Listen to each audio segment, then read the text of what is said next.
বিয়ের পরের দিনই রানী হয়ে গেল গর্ভবতী, যা শুনে রাজা রানীকে তালাক দিতে চাইলেন। তারপর যা হলো।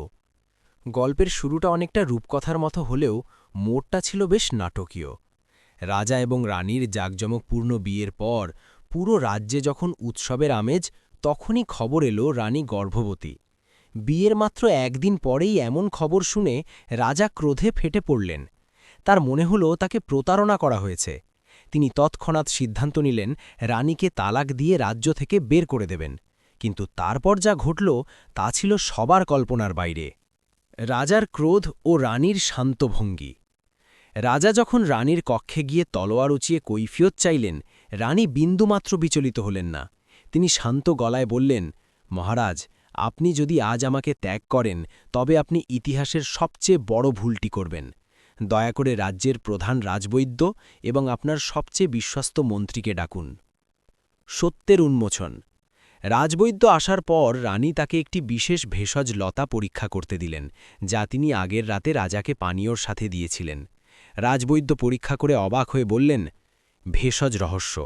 এই লতাটি আসলে একটি প্রাচীন ভেষজ, যা পেটের জমাট বাঁধা বিষাক্ত বায়ু বা অসুখকে ফুলিয়ে দেয়, যা দেখতে গর্ভবতী হওয়ার মতো লাগে। রানীর পরিকল্পনা।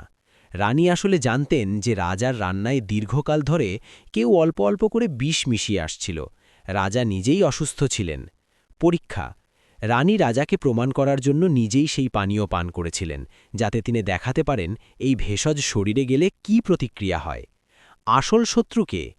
রানী জানতেন রাজার আপন ছোট ভাই সিংহাসনের লোভে রাজাকে বিষ দিচ্ছিলেন।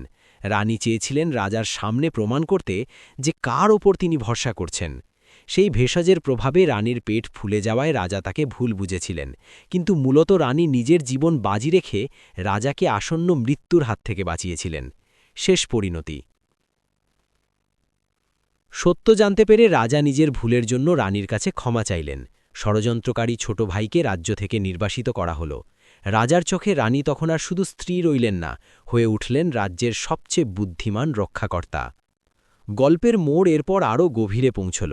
রাজা যখন বুঝতে পারলেন তিনি বড় ভুল করতে যাচ্ছেন, তখন তিনি রানীর বুদ্ধিমত্তায় যেমন অবাক হলেন, তেমনি নিজের চারপাশের মানুষদের নিয়ে শঙ্কিত হয়ে পড়লেন। চলুন দেখি এর পরের ঘটনা প্রবাহ।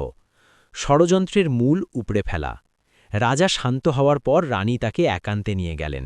তিনি রাজাকে বললেন, মহারাজ, কেবল আপনার ছোট ভাই নয়, এই প্রাসাদের ভেতরে এমন কেউ আছেন যিনি রাজবৈদ্যের নথপত্র পাল্টে দেন।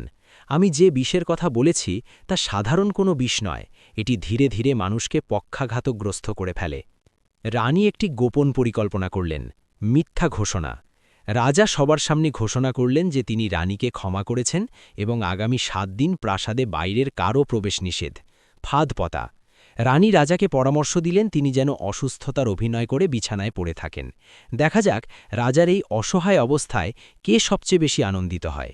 বিশ্বাসঘাতকের মুখমোচন উন্মোচন। তৃতীয় দিন রাতে দেখা গেল রাজার প্রধান সেনাপতি অত্যন্ত গোপনে রাজার ছোট ভাইয়ের সাথে দেখা করছেন। সেনাপতি বলছিলেন, রানী সব ধরে ফেলেছে, আমাদের এখনই কাজ শেষ করতে হবে। রাজা আজ রাতেই মারা যাবেন, আর দোষ পড়বে রানীর সেই জাদুকরি পানীয়র ওপর। তারা যখন রাজার কক্ষে প্রবেশ করল, তারা দেখল বিছানা খালি। হঠাৎ চারপাশ থেকে মশাল জ্বলে উঠল। রাজা এবং রানী সেনাপতির পেছনে দাঁড়িয়েছিলেন।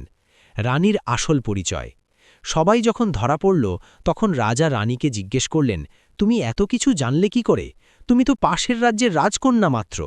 রানী মৃদু হেসে বললেন, মহারাজ, বিয়ের আগে আমি আপনার রাজ্যে ছদ্মবেশে ঘুরেছি। আমি দেখেছি আপনার প্রজারা আপনাকে ভালোবাসে, কিন্তু আপনার সভাসদরা দুর্নীতিগ্রস্ত। আমি রাজকন্যা হওয়ার আগে একজন দক্ষ চিকিৎসক ও কূটনীতিবিদ। আপনাকে রক্ষা করাই ছিল আমার প্রধান লক্ষ্য। একটি নতুন রাজত্ব। রাজা সেই রাতেই বিশ্বাসঘাতক সেনাপতি ও তার ভাইকে বন্দী করলেন। পরের দিন সকালে তিনি প্রজাদের সামনে ঘোষণা করলেন, আজ থেকে এই রাজ্যে শাসনভার কেবল আমার নয়, রানী এবং আমি দুজনে মিলে এই রাজ্য পরিচালনা করব, কারণ তিনি কেবল আমার স্ত্রী নন, তিনি আমার রাজ্যের প্রাণদাত্রী। রাজা এবং রানী এরপর দীর্ঘকাল সুখে শান্তিতে বসবাস করতে লাগলেন, এবং সেই ভেষজ লতাটি রাজকীয় বাগানে রোপণ করা হল, একটি স্মৃতিচিহ্ন হিসেবে যে চোখ যা দেখে সবসময় সত্য হয় না, সত্য খুঁজে নিতে হয় ধৈর্য দিয়ে। রানীর সেই সাহসিকতা আর বুদ্ধিমত্তাকে স্মরণীয় করে রাখতে প্রাসাদের সেই রাতটি নিয়ে একটি ছোট্ট দৃশ্যপট বা কবিতা আপনার জন্য নিচে দিচ্ছি। অন্ধকার প্রাসাদের প্রদীপ। অন্ধকার রাতে রাজকক্ষে যখন তলোয়ারের ঝিলিক আর ভুল বোঝার মেঘ জমেছিল, রানী তখন ছিলেন পাহাড়ের মতো অটল। নয়ন যা দেখে সবটুকু নয় সত্য, হৃদয়েও থাকে কিছু গূঢ় রহস্য। রাজার ক্রোধে যখন কাঁপছিল দরবার, রানীর প্রজ্ঞায় ঘুচে গেল সব অন্ধকার। গল্পের পর যা হল, এক নজরে শিক্ষণীয় বিষয়। রাজা শিখলেন যে কোনো সিদ্ধান্তে পৌঁছানোর আগে রাগের বশবর্তী হওয়া উচিত নয়।